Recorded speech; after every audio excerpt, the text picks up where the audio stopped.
Chemical reaction and equation. चलिए, रासायनिक अभिक्रिया एवं समीकरण। क्या खत्म हो गया? क्या वही?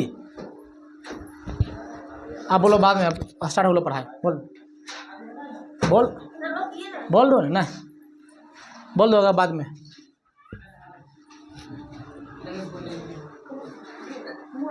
चल गया? चलो, किसी को परिभाषा याद है कि अभिक्रिया किसे कहते हैं? रासायनिक अभिक्रिया। दैनिक जीवन में हम लोग देखते हैं ना, धूप में रख देंगे कुछ चीज़ तो रंग उजड़ जाता है। धूप में नमी वाला जगह में रख देंगे लोहा तो उसमें जंग लग जाता है। दूध छोड़ देंगे 2-3 दिन तो फट जाता है। भात रख देंगे तो लसिया जाता है। रोटी रख देंगे उसमें भुरभुरा हो जाता है, कबक लग जाता है। ये सब क्या हो गया? परिवर्तन हो गया कि नहीं? रंग रूप ये सब में परिवर्तन हो जाना ही क्या कहलाता है? अभिक्रिया। लेकिन याद रखना, अभिक्रिया में जब भी भाग लेगी तो अकेले पदार्थ भी भाग लेती है और 2 को भी पदार्थ भाग लेती है। याद रखना, अकेले ले भाग तो भी सही है, 2 को मिलकर तीसरा बन जाए तो भी सही है। लेकिन एक बात याद रखना है बच्चिया, रासायनिक अभिक्रिया में जो भी पदार्थ बनेगा वो नया पदार्थ बनेगा।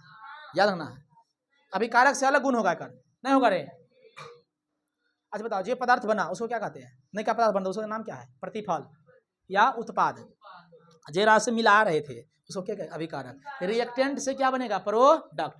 तो अभिक्रिया में भाग लेने वाले पदार्थ को अभिकारक कहते हैं और अभिक्रिया के बाद जो नया पदार्थ बनता है उसे प्रतिफल कहते हैं। बउआ परिभाषा पूछता है खूब, इसलिए केमिस्ट्री मतलब थ्योरी पूरा भरपूर मात्रा में, ठीक ना। ये चैप्टर है रासायनिक अभिक्रिया, तो कम से कम बुआ थोड़ा 15-16 को अभिक्रिया पढ़ाना पड़ेगा। 15 नाम खाली, फलना अभिक्रिया का एग्जाम्पल, चिलना अभिक्रिया का एग्जाम्पल, क्योंकि सब्जेक्टिव में तो पूछबे करेगा। ऑब्जेक्टिव देगा, बताइए में कौन रासायनिक अभिक्रिया है, कौन विस्थापन अभिक्रिया है, कौन उदासीनीकरण अभिक्रिया है, कौन डिकम्पोजिशन अभिक्रिया है। समझ में आ रहा है कि ना? विस्थापन, एकल विस्थापन, double displacement reaction, neutralisation reaction, composition, प्रकाश संश्लेषण, समझे कि नहीं? तो ये सब बताना पड़ेगा। रिडक्शन रिएक्शन, रेडॉक्स अभिक्रिया, अपकरण, ऑक्सीकरण, समझे कि नहीं? ऑक्सीडेशन, रिडक्शन, ये सब क्या है? इतना सब पढ़ाना है, तब केमिस्ट्री चैप्टर होगा खत्म पहला, समझे? फिर बासी भोजन ये सब पढ़ाना पड़ेगा, समझे? चलिए, तो बताइए, बोलिए की लिखल है? Hydrogen gas. क्या लिखल है? यही कुछ लिखल है।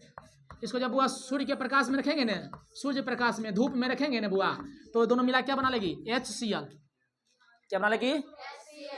एक नाम, एक पढ़ते हाइड्रोक्लोरिक अम्ल। एक नाम है हाइड्रोक्लोरिक अम्ल, हाइड्रोक्लोरिक अम्ल।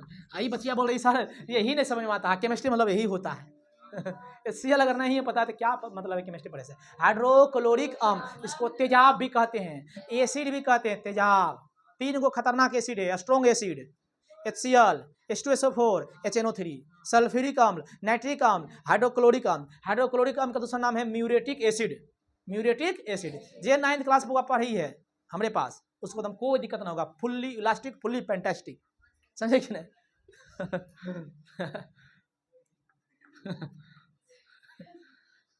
क्या समझाते सर? वो प्रचार नहीं देता है, प्रचार fully elastic, fully fantastic, Salman Khan रहे प्रचार। चलिए समझ गए, तो क्या दिक्कत है? बोलिए। इधर क्या है? हाइड्रोजन गैस, ये क्या है? Chlorine gas. दोनों मिलाए तो क्या बन गया? नए उत्पाद, ओकर नाम हो गया हाइड्रोक्लोरिक अम्ल। तो इधर वाला अभिकारक, इधर वाला प्रतिफल। तुमसे सिर्फ परिभाषा पूछेगा, ये रिएक्शन लिख देगा, कहेगा बताइए निम्नलिखित में कौन सा अभिकारक है, कौन सा अभिकारक है। तो इधर वाला देगा, इधर वाला टिक लगाना है, जो नाम रहेगा लिखा रहेगा HCl या जो भी देख देगा ऑप्शन में। प्रतिफल पूछेगा तो यही सब रहेगा ऑप्शन में। जो भी कोई रिएक्शन देख पूछ लेगा बताइए इनमें से कौन प्रतिफल है, और 3 ऑप्शन में रहेगा, इधर वाला एगो रहेगा, इधर वाला मामला। ठीक, लिखिए अभिकारक।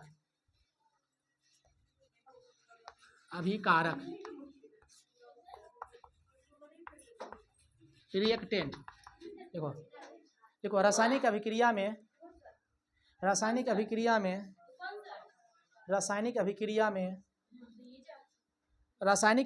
में भाग लेने वाले पदार्थ को अभिकारक कहते हैं।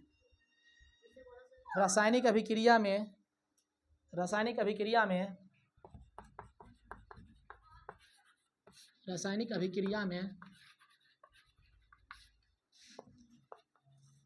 भाग लेने वाले पदार्थ को अभिकारक कहते हैं। अभिकारक कहते हैं। जैसे कुछ लिखिए, कुछ भी, H2 + O2 क्या बन गया? H2O। बोलिए ये दोनों की हो गया? ये हो गया अभिकारक। बस प्रतिफल की अभी चर्चा नहीं करते हैं क्योंकि अगला परिभाषा लिखेंगे वही। बस सिराय ने प्रतिफल, पूछे ने क्या रहेगा? अभिकारक।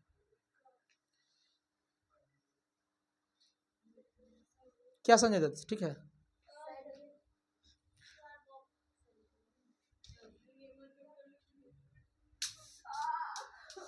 नहीं थोड़ा कैसे लग गया रे?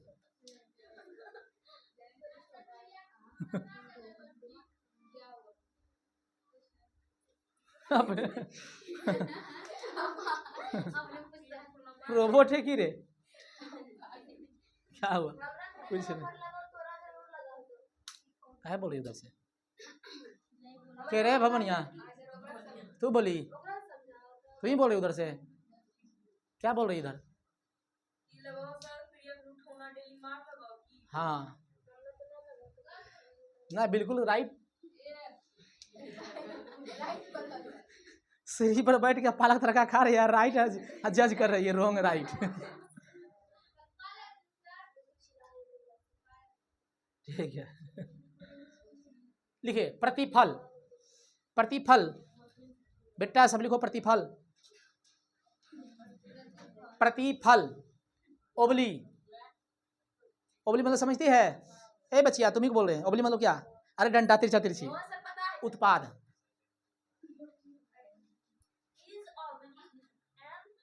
प्रतिफल ओबली उत्पाद। लिखिए अभिकारक के बाद, अभिक्रिया के बाद, अभिक्रिया के बाद,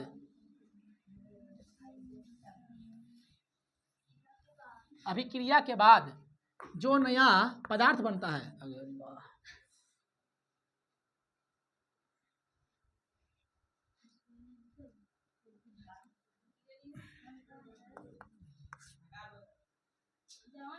बंद करो बंद करो बंद करो, तो बंद करो।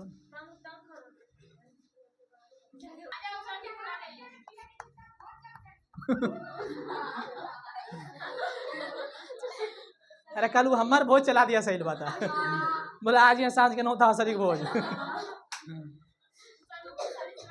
लिखो अभिक्रिया के बाद, अभिक्रिया के बाद, अभिक्रिया के बाद,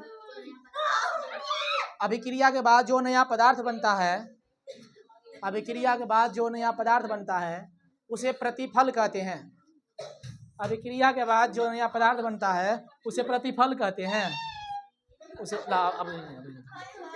प्रतिफल कहते हैं। हाँ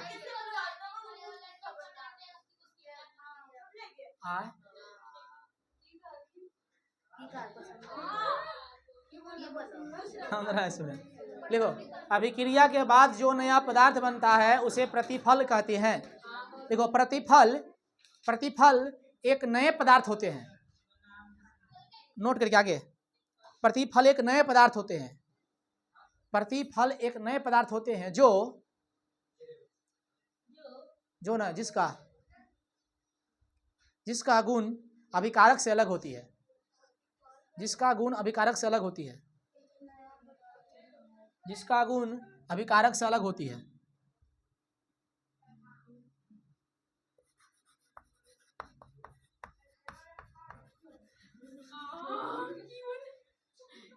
जिसका गुण अभिकारक से क्या होती है? अलग होती है। ठीक, चलिए देखिए इधर, ठीक है मैग्नीशियम। कौन नंबर में मैग्नीशियम? Mg12। इस तरह कैसे पता है? तभी नहीं पढ़ी ना, चलिए ठीक, पता है ना वो सबके। मैग्नीशियम कौन नंबर में है? 12 नंबर में। 1 से लेकर 20 तक याद होना बहुत जरूरी है। एक ही ऑक्सीजन गैस। मैग्नीशियम को जब ऑक्सीजन से अभिक्रिया कराते हैं तो मैग्नीशियम ऑक्साइड बनता है। क्या बनता है? मैग्नीशियम धातु है और ऑक्सीजन और धातु है, मैग्नीशियम का ऑक्साइड बन गया। ठीक ना? बताइए इधर क्या है? यह है अभिकारक। ये क्या है? नया पदार्थ ही बना, इसका नाम हो गया प्रतिफल। यानी तीर इधर प्रतिफल, इधर क्या हो जाएगा? अभिकारक। उतार लीजिए, या कर गुण अलग अलग होगा। ठीक ना? ए बच्ची का है साहिल साहब, पढ़ पढ़ के खा रही है साहिल साहिल। उतारो।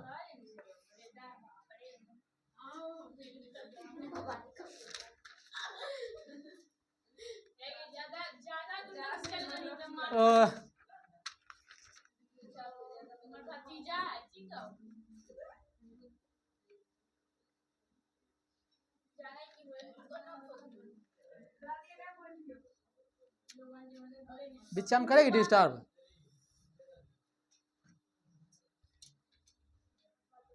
लगा हेडिंग, अभिक्रिया, रासायनिक अभिक्रिया की विशेषता।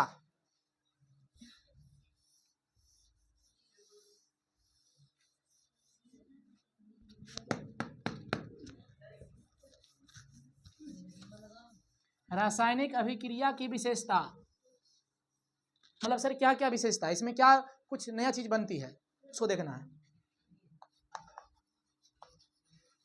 Properties of chemical reaction, properties of chemical reaction, रासायनिक अभिक्रिया की विशेषताएं।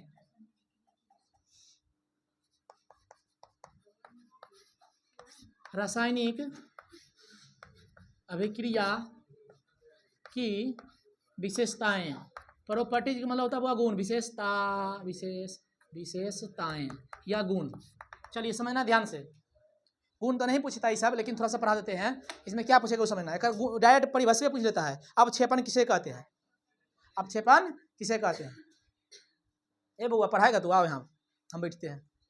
बात क्या कर रहा है तोरे कही रे। रासायनिक अभिक्रिया की विशेषताएं, एक मतलब क्या, वो देखो सर ऐसे कोई चीज बन गया, अभिक्रिया किया, उसका क्या विशेषता समझना। वो 5-6 बात जो मुंह से निकलेगा सुनना ध्यान से। अभिक्रिया तो बुआ कोई भी ऐसा जरूर नहीं कि सब अभिक्रिया में गैसें निकलती है, मतलब अभिक्रिया जब करती है ना बुआ तो गैस भी निकल सकती है।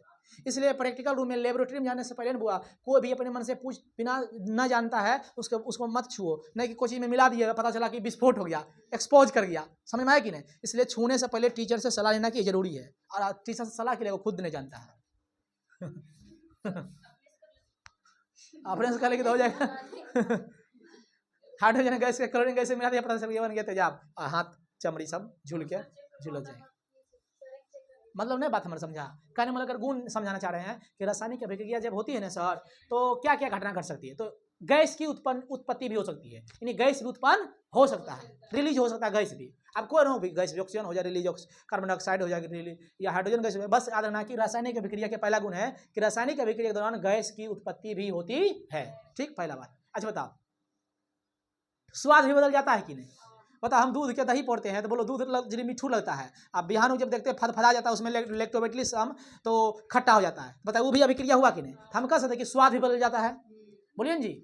और दही जरी 10 दिन छोड़ देंगे और उसका कलर वो बदल जाएगा, तो कह सकते हैं कि अभिक्रिया दौरान उसका रंग भी बदल सकता है।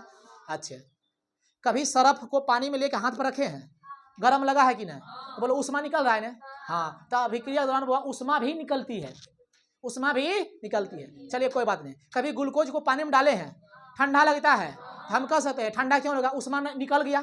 देखिए दोनों बात में अंतर है, उष्मा शरीर में हेलेगा तो गर्मी, उष्मा शरीर से निकलेगा तो ठंडी। वही नहीं होता हुआ गर्मी के मौसम में पंखा तो जाते हैं तो पंखा चलता हुआ गर्मी शरीर से निकलता है वाष्प के रूप में, ठंडा महसूस होता है कि नहीं। तो बताओ, जब हाथ में पानी में रख, हाथ पर पानी में रख के सरफ डाले तो हमको गर्मी लगा, क्योंकि कुछ हुआ उष्मा निकल रहा है। क्या निकल रहा है, उष्मा, यानी हमको हुआ गर्मी महसूस हुआ, यानी उष्मा छेपी, उष्मा छेपी, यानी एक्सोथर्मिक रिएक्शन।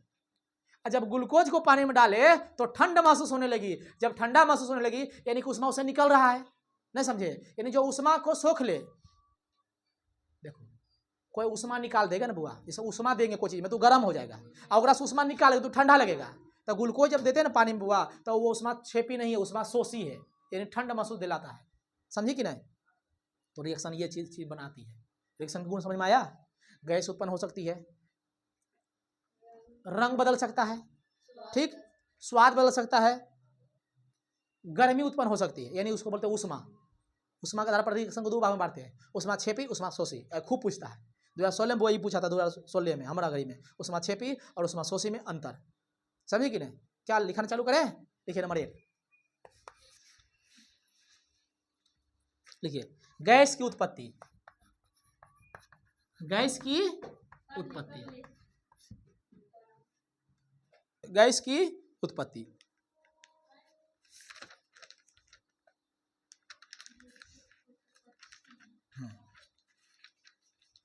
गैस की उत्पत्ति।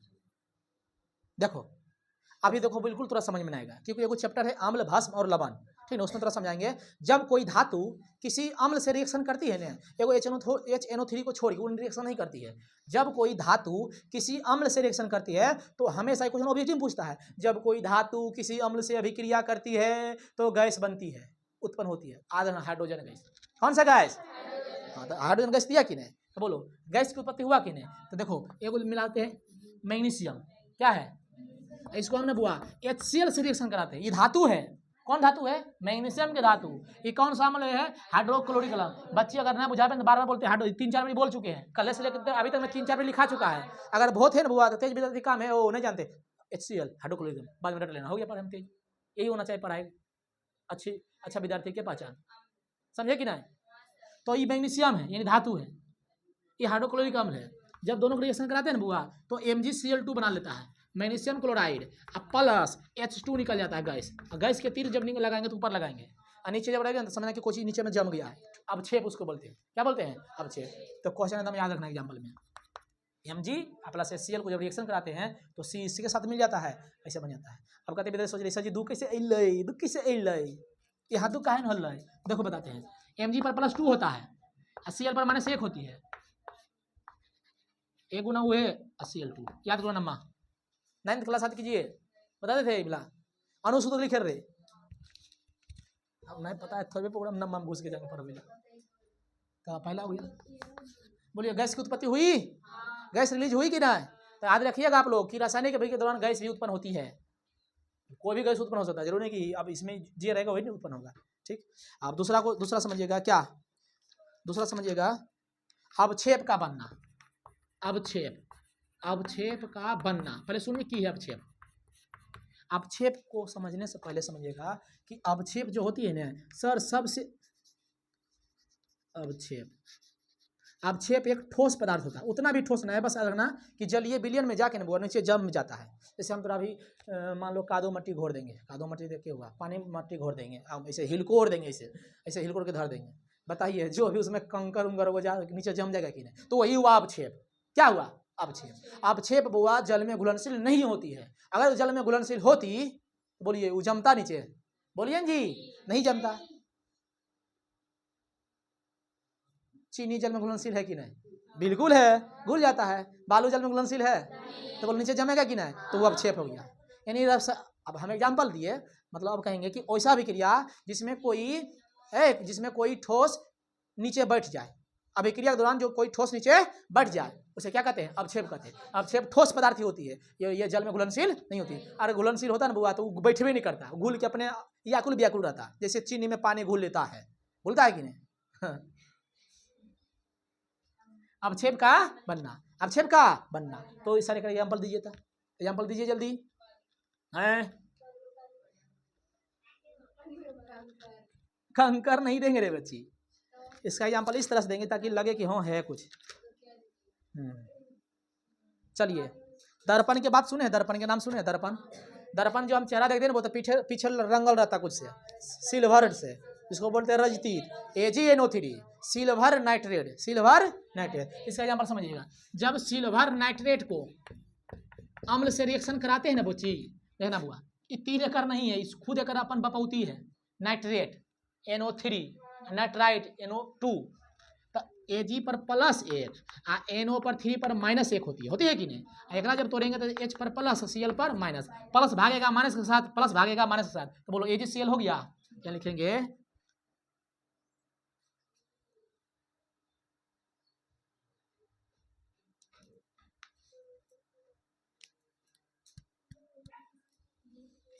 रिएक्शन ना है,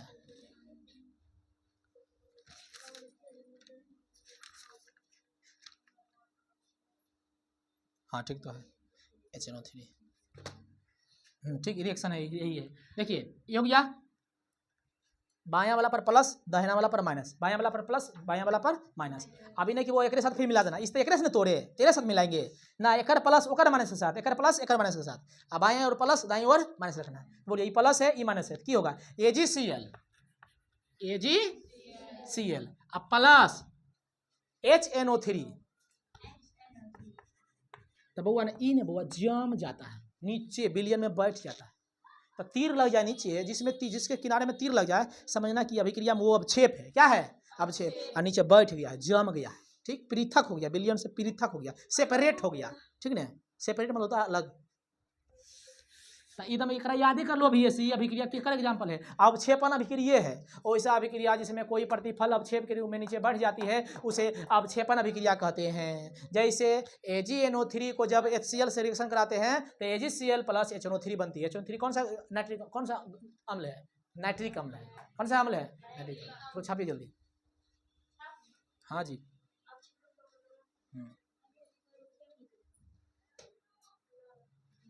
क्या कर, कुछ नहीं लिखाना है, एग्जाम्पल यहाँ लिख लीजिएगा। अवक्षेप क्या होता है? ये ठोस होती है, ठीक। हाँ, बोर्ड पर हम जे थोड़ा लिख दिए होगा, उसको लिख ही लेना है, क्योंकि वो फिजिक्स नहीं है, ये केमिस्ट्री है। केमिस्ट्री मतलब होता है अभिक्रिया अभिक्रिया अभिक्रिया, बस।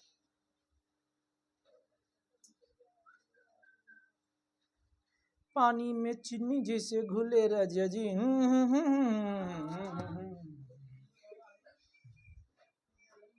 छोटू कुछ नहीं, नाम ले लियो रे, सोचिए बोलियो, बोलबो कर ले तोर नाम। बचवा बच्चे से पढ़ा, छठ पहले से पढ़ के जुआन हो गया है, पहले से पढ़ा नहीं रे वो छोटुआ, पहला दूसरा तीसरा, अभी पश्चिमा में चला गया। कि मुस्कान थोड़ा घाव हो लो की रे जा पड़ी, कैसे दुर्गा पूजा में तो ना लो बालो जैसे बोल,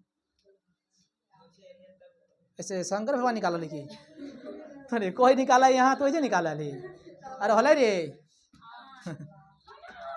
हम बुआ इसी बोल के पढ़ाएंगे, थोड़ा अच्छा लगे न लगे।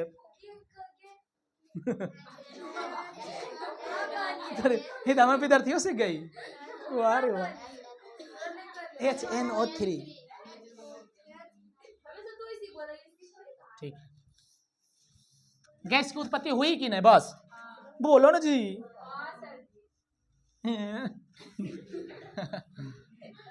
लिखिए तीसरा, लिखिए तीसरा।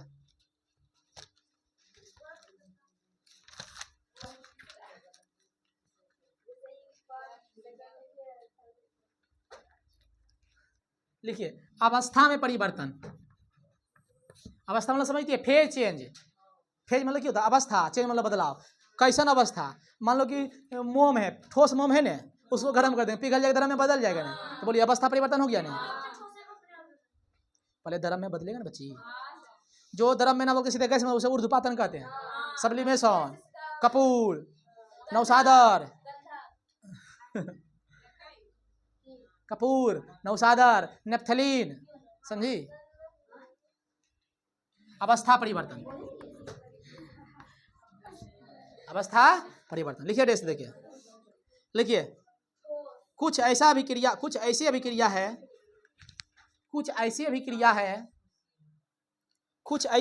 है, इसमें लिखो ना, अवस्था परिवर्तन, फेज चेंज, फेज चेंज। कुछ ऐसी अभिक्रिया है जिसमें कुछ ऐसी अभिक्रिया है जिसमें पदार्थों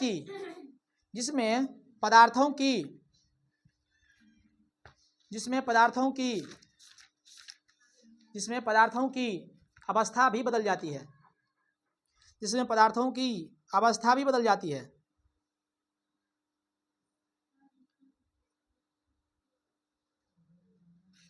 जैसे देखो, ठोस मोम है कि नहीं, बोलिए जी। ठोस लिख दिए, ठोस मोम। ठोस मोम को जब हम गर्म करते हैं या नहीं जलाते हैं, यहाँ लिख देखो जी, जलाने पर। क्या लिख दिया? तो बोलिए, ऐसा थोड़ी है कि बुआ कि सब पिघल ही जाता है, कुछ गैस के रूप में भी उड़ती है। नहीं देखा है इसे? कोई भी चीज़ के गर्म करेंगे ठोस चीज़ को तो जरूर नहीं है कि बुआ कि 100% द्रव्य बदल जाएगा। जैसे मोमबत्ती, मोम जो पिघलती है, पेंटाकोशन बोलते हैं, C25 जो होती है, उसको जब हम गर्म करते हैं, जलाते, सॉरी गर्म करते, बार बार बोलते हैं, जलाते हैं ना, तो द्रव्य में तो बदल भी करती है, पिघल के नीचे गिरती है। लेकिन कुछ बात देखा है गैस में उड़ते उड़ते काला काला तो जल लग गया है। तो जब हम मोम को पिघलाते हैं, जलाते हैं, तो कुछ द्रव्य में भी बदलती है और कुछ गैस में भी बन जाती है। गैस तो उड़ जाती है और लिक्विड बॉय से मोमबत्ती ऐसे, समझे कि ना? तो ठोस मोम को जब जलाते हैं तो कुछ द्रव्य में बदलती है, कुछ गैस में। तो बोलिए, यहाँ ठोस अवस्था था, यहाँ द्रव्य, यहाँ की हो गया गैस। बोलिए, फेज चेंज हुआ कि नहीं? है? लिख लीजिए इसको, याद रखेगा बस, खाली इसको, जरूरी नहीं उतना। हाँ, मोमबत्ती फाड़ना है, लिखना है। एक बात पूछूं, कौन सा गैस निकलेगा जी, बता दो तो। मोमबत्ती जलने पर CO2 गैस। कौन सा गैस? अरे पगली या पगला, कोई भी चीज जब जलता है ने तो CO2 गैस निकलती है, याद रखना है। और याद रखना कैसे, बढ़िया से जल गया तब तो CO2, कचारे जला तो कार्बन मोनोऑक्साइड, इसको याद रखिएगा। पूर्ण दहन पर, पूर्ण यानी कंप्लीट जल गया तो कौन सा गैस रिलीज होगी? अपूर्ण दहन, ये तोरा कोई नहीं बताएगा मास्टर, बता देते हम तोरा पहले। CO, दम घुटन गैस, याद रहेगा सर। बढ़िया से जल गया मतलब अच्छा से एकदम ऑक्सीजन बढ़िया मिला, भरपूर जल गया, CO2 रिलीज होगी। गैस मिली है ना और जलने के लिए, ऑक्सीजन नहीं मिल पा रही है तो कौन सा गैस रिलीज होगी? Carbon monoxide. यानी कंप्लीट दहन CO2, अपूर्ण दहन इनकम्प्लीट तो CO। बस ठीक लिखिए। ठंड के मौसम आ रही है, कभी भी कुंडी उंडी लगा के बरसी जला के मत सोइयो, नहीं तो पता चला बड़े सुतले रह जियो। कौन सा गैस है? कौन सा गैस? CO।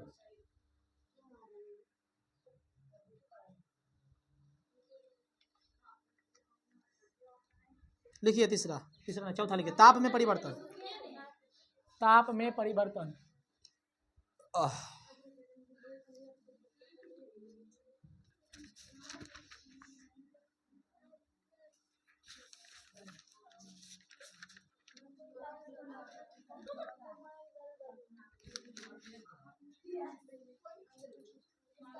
है चुप।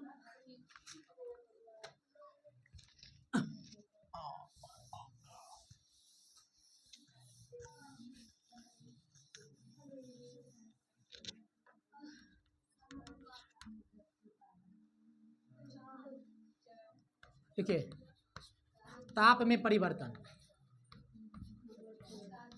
ताप में परिवर्तन लिखिए। कुछ ऐसी भी क्रिया है,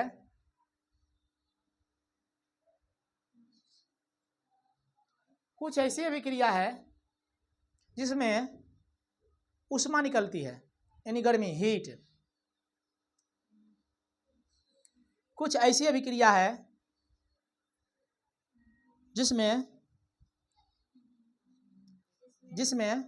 क्या ऊष्मा निकलती है। देखो, ये जो गैस से निकलती है, नाक से छोड़ते हैं, कौन सा गैस है? CO2।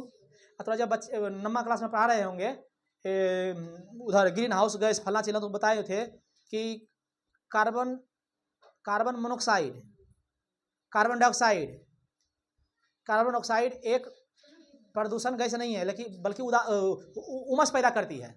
याद करो, बिल्कुल भी प्रदूषण नहीं करती है, लेकिन ये ऊष्मा उत्पन्न करती है कि नहीं? बोलिए जी। तो देखो ऐसे है ना, अभी तो नाक बुआ सटाना चमड़ी पर, ऐसे छोड़ो, हल्का गर्म लगेगा चमड़ी। इससे क्या समझे कि CO2 गैस जो है ना वो गर्मी देता है। क्या देता है? गर्मी। समझे कि ना? CO2 गैस जरा भी प्रदूषण नहीं है करती है, लेकिन ये क्या करती है? उमस पैदा करती है। क्या पैदा करती है? हाँ, उस उमस पैदा करती है। तो ताप में परिवर्तन, तो C+O2 जब मिलाएंगे ना बुआ, तो CO2 गैस तो बनबे करेगी, उष्मा भी निकलता है हल्का सा। क्या निकलता है? उष्मा। अच्छा, दूसरा बात, सर्फ को जब पानी से मिलाएंगे ना बुआ तो उष्मा निकलती है। क्या समझे? मतलब उष्मा छोड़ता है, मतलब गरम लगेगा थोड़ा, उष्मा मतलब हाँ, थोड़ा लगेगा गरम, हाथा पर करेगी तो मतलब आएगा ना कि सरफ है पानी, उष्मा छेपिए भी क्रिया, बस नहीं समझी? सरफ पानी कौन सा अभिक्रिया? उष्माक्षेपी। वैसा अभिक्रिया जिसके दौरान कोई उष्मा निकले उसे क्या कहते हैं? उष्माक्षेपी। Exothermic reaction. ठीक, लिख लीजिए इसको। हाँ हाँ ऐसे लिखो। महाराज ये सब आपसे नहीं पूछेगा, पहले बोल दिए। हाँ अब क्षेपण वाला पूछता, अब क्षेपण वाला पूछता इसलिए उसको नोट करके लिखा दिए। अब नहीं लिखना परिभाषा महाराज, हमको लिखाएंगे अलग से उष्माक्षेपी। लिख लीजिए ना कि सरफ पानी दीजिएगा ना तो गर्मी लगेगा, ठीक ना, इतना रखिए ना, बहुत है। अब ग्लूकोज अच्छा तापमान परिवर्तन में क्यों हुआ? जरूरी कि गर्मी खरीदने के लिए, ठंडा नहीं लगेगा, तो लिख लीजिए ग्लूकोज नहीं था, ग्लूकोज प्लस पानी। हम देखो कि कोची बन रहा है वो नहीं बता रहे हैं, बस याद रखना कि ठंडा लगता है। क्या लगता है जी? ठंडा। क्या बना वो अभी नहीं लिखे हम, लेकिन याद रखना है कि ठंडा महसूस होता है। इसमें हीट, इसमें ठंड लगता है।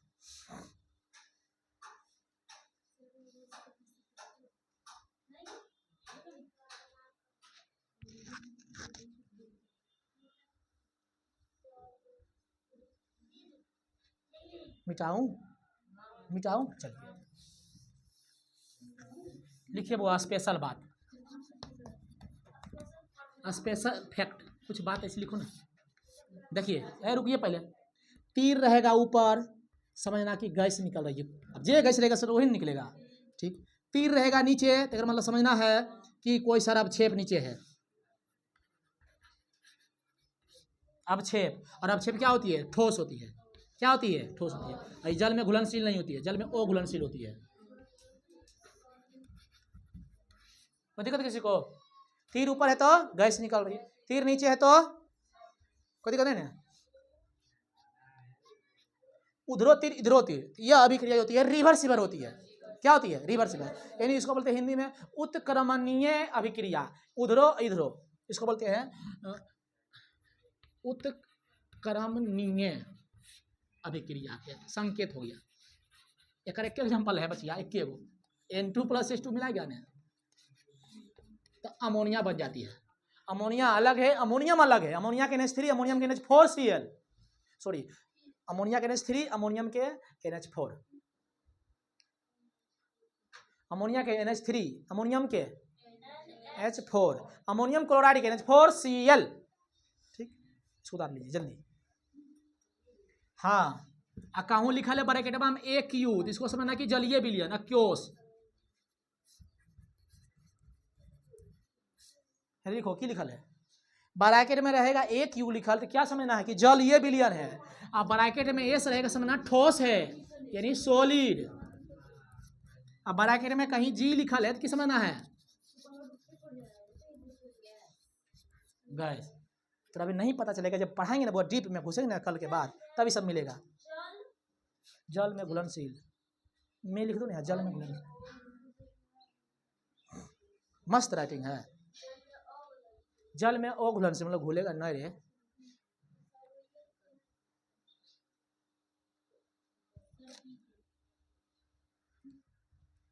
यहाँ देखो तीर के ऊपर रहेगा ना वैसे ऐसे मतलब समझना कि गर्म कर दिया।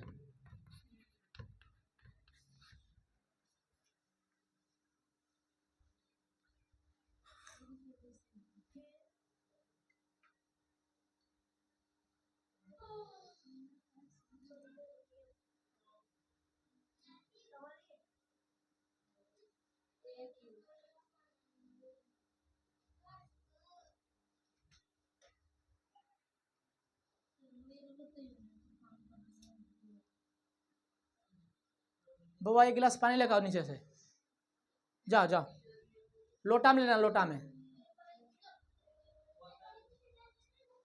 हाँ बस हो गया।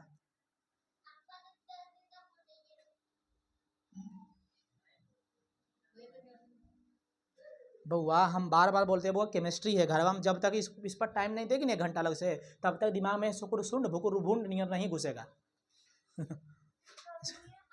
इसको अलग से जाके पढ़ना बुआ, समझी कि नहीं? जे नहीं कभी पढ़ी इसको जाके रिपीट करना। तोरा क्या बोला रहा है ऊपर में ऊपर में रहती, बंद करो बुआ।